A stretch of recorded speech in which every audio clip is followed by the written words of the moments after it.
नमस्कार। आदर्श शिक्षण संस्थान चूरू की वर्चुअल कक्षा में आप सबका स्वागत। आज कक्षा पंचमी विषय पर्यावरण पाठ 2 परिवारों का आना जाना भाग 2। पिछले वीडियो में हमने पाठ 2 परिवारों के आना जाना भाग 1 पढ़ा था और उसमें कादिगम बिंदु पलायन और उसके कारण के बारे में हमने अध्ययन किया था। आज के इस वीडियो में अपना अधिगम बिंदु है पलायन व उसके कारण, दूसरा नई जगह बसने में व्यवस्थाएं व परेशानियां। तो पिछले वीडियो में हमने संतु के परिवार के बारे में और धीरज के परिवार के बारे में विस्तार से पढ़ा था। संतु का परिवार है वो खेती का काम करता है, पशुपालन करता है। गांव में अकाल पड़ने के कारण अपने गांव को छोड़ करके अपने भतीजे गांव में जाकर रहने लगे। धीरज का परिवार है वो बच्चों को उच्च शिक्षा के लिए अपने गांव को छोड़ करके शहर चले जाते हैं। आज के इस वीडियो में हम गोविंद राम के परिवार के बारे में विस्तार से समझेंगे। गोविंद राम का परिवार जानियाना नामक एक गांव में रहता है और गांव में उनके छोटी सी किराने की दुकान है और उस किराना की दुकान में जो सामान बिक्री होता है उससे ही अपने परिवार का खर्चा चलाते हैं। धीरे धीरे परिवार में बच्चों की संख्या बढ़ती है, बच्चे बड़े होते हैं। 2 बच्चे उनके बड़े हो गए और काम की तलाश में लगे। तो एक दिन उनके ममेरा भाई यानी मामा का बेटा आया और गोविंद राम के 2 पुत्रों को अपने साथ ले गया और शहर में अपने दुकान में काम पर रख लिया। धीरे धीरे काम करते करते गोविंद राम के पुत्रों को भी दुकान चलाना, व्यवसाय करने का अनुभव हो गया। तो गोविंद राम का बड़ा पुत्र चंद्राराम है, उसने भी सोचा कि क्यों न मैं भी बड़ा व्यवसाय शुरू करूं, मैं भी व्यवसाय चलाऊं जिससे मेरी आर्थिक स्थिति अच्छी हो जाएगी। तो हम जानते हैं कि कोई भी नया व्यवसाय चालू करते हैं तो उसके लिए सबसे पहले पैसे की आवश्यकता होती है, रुपए की आवश्यकता होती है और रुपए की व्यवस्था हो जाती है तो फिर व्यवसाय चालू करने के लिए जगह की आवश्यकता होती है। रुपए की व्यवस्था हो जाती है, व्यवसाय करने के लिए जगह यानी दुकान की व्यवस्था हो जाती है। तो वहाँ जो व्यवसाय के संबंधित जो आवश्यक सामान है उसमें लाकर रख करके और अपना व्यवसाय चालू करते हैं। उसी प्रकार गोविंद राम के पुत्र चंद्राराम और उसके छोटे भाई ने अपना रिश्तेदारों के सहयोग से आर्थिक सहयोग लेकर के और अपना व्यवसाय चालू किया। धीरे धीरे उनका व्यवसाय अच्छा चलने लगा। तो चंद्राराम ने अपने माता पिता और छोटे भाई बहनों को अपने पास शहर में बुला लिया। छोटे भाई बहनों की पढ़ाई की व्यवस्था की और उनका व्यवसाय ठीक से चलने लगा। हम अपने गांव को छोड़कर दूसरे गांव में रहते हैं तो जो अपना पैतृक गांव है उसको भी समय समय पर अपने को याद आता है। तो गोविंद राम का परिवार है वो भी पैतृक गांव में विशेष अवसरों पर अपने गांव की याद आने के कारण जाते हैं। तो आइए हम गोविंद राम से संबंधित एक प्रश्न को याद करते हैं।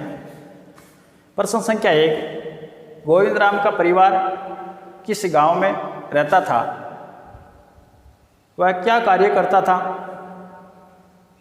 तो उत्तर जी, जैसा मैंने बताया, गोविंद राम का परिवार जानियाना गांव में रहता था। वह गांव में छोटी किराना की दुकान थी। तो हमने संतु का परिवार, धीरज का परिवार, गोविंद राम के परिवार के बारे में जाना। तो तीनों परिवारों में अलग अलग कारण थे जिसके कारण अपने गांव को छोड़कर दूसरे गांव में रहने लगे। इसी प्रकार अनेक कारण हो सकते हैं जो लोग हैं अपने घरों को छोड़ करके दूसरे घरों पर जाते हैं। दूसरे गांव में जाकर रहने लग जाते हैं। वहाँ की सुख सुविधाएं मिलने के कारण वहाँ ठीक से रह पाते हैं। जहाँ सुख सुविधाएं कम होती है तो उस गांव को छोड़कर दूसरे गांव चले जाते हैं। या प्राकृतिक आपदाएं अधिक आती है तो उस स्थान को छोड़ करके सुरक्षित स्थान पर जाते हैं।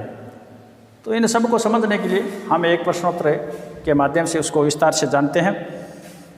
प्रश्न संख्या 2, लोग किन किन कारणों से एक स्थान से दूसरे स्थान पर जाते हैं? तो प्रश्न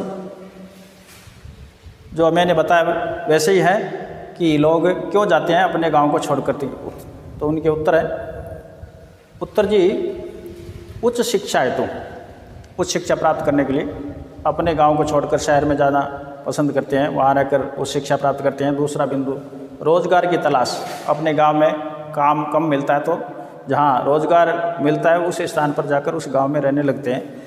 स्वास्थ्य सुविधाओं के लिए, गांव में स्वास्थ्य सुविधाएं अधिक नहीं होती है, शहरों में बड़े बड़े अस्पताल और स्वास्थ्य सुविधाएं मिलती है जिसके कारण लोग शहर में आकर बसने लगते हैं।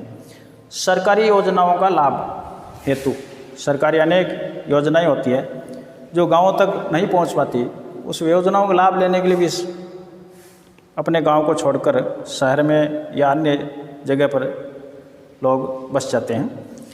विवाह संबंधों के कारण, जब किसी का विवाह हो जाता है तो उसकी पारिवारिक स्थिति बदल जाती है, और पारिवारिक स्थिति बदल जाती है तो उसे व्यवस्था के अनुरूप वो कहीं दूसरे गांव में या शहर में जाकर रहता है और वह अपना काम धंधा या नौकरी व्यवसाय करता है। अगला बिंदु, सुखमय जीवन की चाह। सब लोग अपने जीवन को सुखी जीवन जीना चाहते हैं, तो जहाँ सुख सुविधाएं अधिक मिलती है वहाँ जाकर लोग रहने लग जाते हैं। अगला बिंदु, सांप्रदायिक व जातिगत दंगों के कारण, जिस स्थान पर अधिक सांप्रदायिकता या जातिगत भेदभाव के कारण लोग एक दूसरे से लड़ाई झगड़ा करते हैं, दंगे होते रहते हैं, तो लोग वहाँ परेशान हो जाते हैं। तो उस स्थान को छोड़ करके सुरक्षित स्थान या सुरक्षित शहर गांव में जाकर के बस जाते हैं। और अगला बिंदु है बांध बनने के कारण आसपास का क्षेत्र है वो डूब क्षेत्र में आ जाती है। वहाँ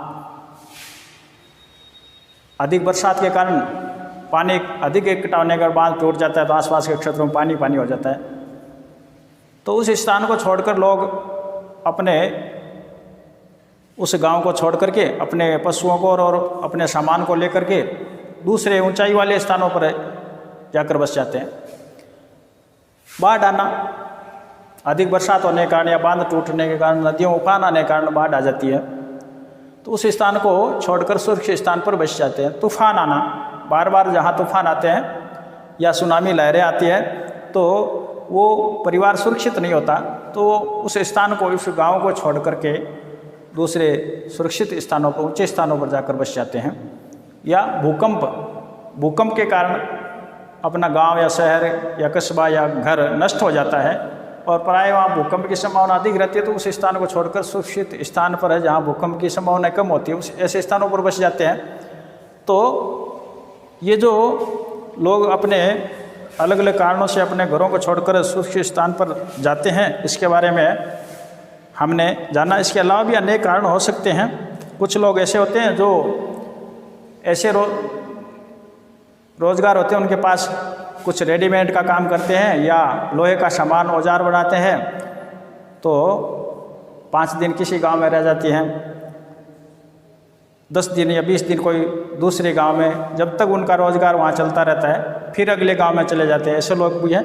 और ऐसे लोगों के बच्चों की पढ़ाई की व्यवस्था ठीक से नहीं हो पाती है, तो वो जिस स्थान पर रहते हैं इतने दिन उस गांव के विद्यालय में अपने बच्चों को भेज पाते हैं। प्रायः उनके बच्चे अधिक शिक्षा प्राप्त नहीं कर पाते क्योंकि वो बार बार अपने जगह बदलते रहते हैं।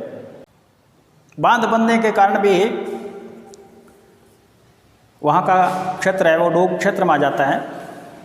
उदाहरण के लिए गुजरात का कडाना बांध बनने के कारण डूंगरपुर का एक कस्बा गलियाकोट डूब क्षेत्र में आ गया।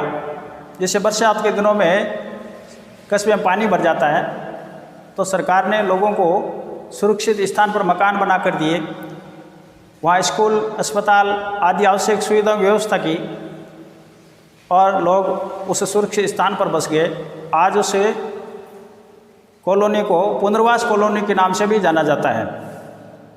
तो लोग अपने गांव को छोड़ करके दूसरे नए स्थान पर बसते हैं तो एक नई कॉलोनी बन जाती है, यानी वो पुनः बसते हैं अपने स्थान, एक अपने घरों को छोड़कर दूसरी जगह, इसलिए उसे पुनर्वास कॉलोनी है, पुनः बसना भी कहते हैं। तो हमने समझा कि अलग अलग कारणों से लोग हैं वो अपने घर गांव को छोड़ करके दूसरे सुरक्षित स्थानों पर बस जाते हैं। तो आइए हम पढ़ते हैं कि बांध क्यों बनाए जाते हैं। पीने के पानी की व्यवस्था के लिए, सिंचाई के लिए या विद्युत उत्पादन करने के लिए, बिजली बनाने के लिए, पानी को इकट्ठा करने के लिए ज़मीन में गहरा गड्ढा करके उस पानी को एक स्थान पर रोका जाता है, जिसको हम बांध कहते हैं। तो पीने के पानी की व्यवस्था के लिए, सिंचाई की पानी की व्यवस्था के लिए या बिजली बनाने की व्यवस्था के लिए पानी को बांध बनाकर रोकते हैं। और बांध बनाने के कारण बरसात अधिक होने के कारण बांध की टूटने की संभावना अधिक रहती है, तो आसपास का क्षेत्र है वो डूब क्षेत्र में आ जाता है। तो लोग उस क्षेत्र को छोड़ करके, जैसे गुजरात के एक कस्बे के बारे में हमने समझा कि गलियाकोट कस्बा डूब क्षेत्र में आ गया, तो वो अपने उस शहर को छोड़ करके सरकार ने उनको दूसरी जगह बसाया। तो आइए हम प्रश्नोत्तर के माध्यम से बांध के बारे में जानकारी करते हैं कि बांध क्यों बनाए जाते हैं और बांध बनाने के कारण लोग अपना घर छोड़ करके दूसरे स्थान पर क्यों जाते हैं। तो बांध बनने के कारण लोगों को घर क्यों छोड़ना पड़ता है। प्रश्न संख्या 3, बांध क्यों बनाए जाते हैं।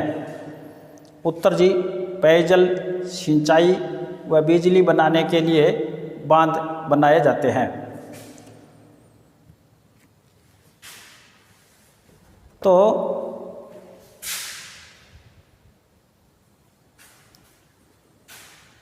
पानी, पीने के पानी की व्यवस्था के लिए, खेतों में सिंचाई के लिए और बिजली उत्पादन करने के लिए पानी को रोक करके उसका उपयोग लिया जाता है। उसके कारण बांध बनाना आवश्यक हो जाता है। अब बांध बनने के कारण आसपास का क्षेत्र नीचा हो जाता है, उसमें बांध के टूटने की संभावना रहती है। तो आसपास के क्षेत्र में अधिक बरसात के मौसम में पानी भर जाता है, तो लोगों को जीवन यापन में समस्या रहती है और घर तबाह हो जाते हैं। इस कारण अपने उस स्थान को छोड़कर सुरक्षित स्थान पर बस जाते हैं। तो आइए हम इसको प्रश्नोत्तर के माध्यम से समझते हैं। प्रश्न संख्या 4, बांध बनाने के कारण लोगों को अपना घर क्यों छोड़ना पड़ता है। उत्तर जी, बांध बनाने के कारण जमीन डूब क्षेत्र में आ जाती है, अतः लोगों को अपना घर छोड़ना पड़ता है। जमीन डूब क्षेत्र में आ गई, पानी, बरसात में पानी भर जाता है, तो सुरक्षित स्थान पर जाकर के रहने लगते हैं। तो आज इसके वीडियो में हमने पलायन और उसके कारण में अनेक कारणों को जाना, भी लोग किन किन कारणों से एक स्थान से दूसरे स्थान पर जाते हैं, उस टॉपिक को भी जाना। और प्राकृतिक आपदा, सुनामी लहरें, तूफान, बाढ़ आना आदि के कारण या बांध बनाने के कारण भी लोगों को अपना घर छोड़ करके सुरक्षित स्थान पर जाना होता है। तो ये सब कारण थे जिससे लोग अब पलायन करते हैं, अपने घरों को छोड़ करके दूसरे सुरक्षित स्थान पर जाते हैं। अगला अधिगम बिंदु, नई जगह बसने में व्यवस्थाएं व परेशानियां। जब लोग अपने गांव को छोड़कर दूसरे गांव में रहने लगते हैं तो उनको क्या क्या व्यवस्थाएं जुटानी होती है। तो नई जगह जाने पर सबसे पहले रहने के लिए मकान की व्यवस्था, उसके बारे में सोचना पड़ता है, मकान की व्यवस्था करनी पड़ती है। फिर मकान की व्यवस्था हो जाती है तो खाने पीने के सामान की व्यवस्था, खाने पीने के सामान की व्यवस्था ही हो जाती है। तो अपने रोजगार की तलाश की, रोजगार ढूंढने की व्यवस्था सोचनी पड़ती है। रोजगार मिल जाता है तो अपने बालकों की शिक्षा के लिए व्यवस्था, उनको उचित शिक्षा के लिए और अच्छी स्कूल में प्रवेश दिलाना, और अपना रोजगार चलाते हुए अपने परिवार का सारी सुविधाओं को व्यवस्थित चलाने के लिए इस प्रकार की सुविधाएं जुटानी होती है। या अपने साथ पशु होते हैं तो उस पशुओं के लिए भी रखने की, उनके लिए चारा के पाने की व्यवस्था के लिए, उनकी छाया, उनके छपरा बनाने की आदि सुविधाएं भी जुटानी पड़ती है। तो अपना घर या गांव छोड़कर दूसरे जगह जाते हैं तो ये सारी सुविधाएं जुटानी होती है। साथ साथ ही सुविधाओं के साथ परेशानियां भी होती है कि लोग अपने गांव को छोड़कर दूसरे गांव जाते हैं तो क्या क्या परेशानियां होती है वहाँ। तो अनेक सारी परेशानियां हो जाती है। किसी कारण से अपने गांव को छोड़ देते हैं और दूसरे गांव में जा तक कर रहते हैं तो वहाँ रोजगार नहीं मिलता है, या रोजगार कम है, उसके कारण गांव छोड़कर दूसरी जगह चले गए, लेकिन उस जगह पर बालकों की शिक्षा की उचित व्यवस्था नहीं है, या स्वास्थ्य सुविधाएं प्राप्त नहीं हो पाती है, या दूर चले गए तो अपने गांव वाले परिवार वालों से संपर्क टूट जाता है, अपने मित्रों से संपर्क टूट जाता है, समय पर अपने परिवार रिश्तेदारों से नहीं मिल पाते हैं, और उनसे दूर रहने के कारण उसका सामाजिक अपनत्व का भाव है वो भी कम हो जाता है। तो ये बहुत सारी परेशानियां सामने आती हैं। तो आइए हम उन परेशानियों को एक प्रश्न के माध्यम से समझते हैं। प्रश्न संख्या 5, दूसरी जगह बसने से लोगों को कौन कौन सी परेशानियों का सामना करना पड़ता है। तो जैसा मैंने बताया, नंबर 1, मकान और भोजन पाने की परेशानी। दूसरा बिंदु, उच्च शिक्षा और स्वास्थ्य सुविधाओं की परेशानी, और रोजगार की परेशानी, अच्छा रोजगार नहीं मिलता है जिससे आमदनी अच्छी हो, यह भी एक परेशानी है। अपने रिश्तेदारों मित्रों से संपर्क की परेशानी, दूर कहीं जाकर रहने लगे तो अपने मित्र या रिश्तेदारों से समय समय पर मिलना कम हो जाता है, उसका संपर्क कम हो जाता है, ये भी एक परेशानी है। और इससे ही मिलता जुलता कि अपने रिश्तेदारों की दूरी के कारण अपने सामाजिक जो अपनत्व का भाव है उसमें भी कमी आ जाती है, और धीरे धीरे अपने परिवार या रिश्तेदारों मित्रों से दूर होकर के रहने से उनके प्रति जो अपनत्व का भाव होता है वो कम हो जाता है, जिससे परिवार है वो उसका मेल जोल ठीक से नहीं रह पाता है। अब एक प्रश्न बनता है जो आपसे पूछने का है, जैसे यदि आपको ये कह दिया जाए कि आपको नई जगह लोगों को बसाना है तो लोगों को आप क्या क्या सुविधाएं देंगे। ये प्रश्न आपको पूछा गया है, इसलिए इसका उत्तर भी आपको देना है कि जब लोग एक दूसरे स्थान पर बसाते हैं तो वहाँ क्या क्या सुविधाएं होनी चाहिए, उसको अपने दिमाग में रखते हुए उसका उत्तर देना है। तो मैंने इस उत्तर को अपने बोर्ड पर बताया है, आप सबको बता देता हूँ ताकि आपको सुविधा हो जाती है। बाकी इस प्रश्न का उत्तर आप सबका अलग अलग हो सकता है, अपना अपना दिमाग चला करके उसका उत्तर दे सकते हैं आप। प्रश्न संख्या 6, यदि आपको एक नई जगह बसाने की जिम्मेदारी दी जाए तो आप लोगों को क्या क्या सुविधाएं देंगे। तो इसका उत्तर जो मैंने आपको बताया है वो है, यदि मुझे एक नई जगह बसाने की जिम्मेदारी दी जाए तो मैं वहाँ मकान, सड़कें, पानी, बिजली, स्कूल, प्राथमिक स्वास्थ्य केंद्र, खेल मैदान, पार्क आदि की सुविधा देने की कोशिश करूँगा। तो इस उत्तर को आप अपना अलग अलग अपने दिमाग से या अपने घर परिवार में किसी से जानकारी करके इस उत्तर को भी लिख सकते हैं। सबका अलग अलग अपना उत्तर हो सकता है कि आप लोगों को क्या क्या सुविधाएं देने की कोशिश करेंगे। तो आज के इस वीडियो में हमने समझा पलायन और उसके कारण। लोग पलायन करते हैं और उनके जो अनेक कारणों के बारे में हमने अध्ययन किया, और साथ में ही हमने नई जगह बसने में क्या व्यवस्थाएं जुटानी पड़ती है और नई जगह बसने पर क्या क्या परेशानियां होती है उनके बारे में भी समझा। और आज का जो पढ़ाने की जो विधि थी वो व्याख्यान और प्रश्नोत्तर था, साथ में बताना उससे संबंधित प्रश्नोत्तर, ताकि पढ़ने के साथ साथ अपने के उसे पाठ के प्रश्नोत्तर भी करने हैं। तो गृह कार्य भी आपको साथ साथ में मैंने बताया है। तो आज प्रश्न संख्या 1 से लेकर के प्रश्न संख्या 6 तक जो मैंने पढ़ाया है उन सबको अपने गृह कार्य की कॉपी में लिखेंगे। आज के इस वीडियो में इतना ही। जय हिंद,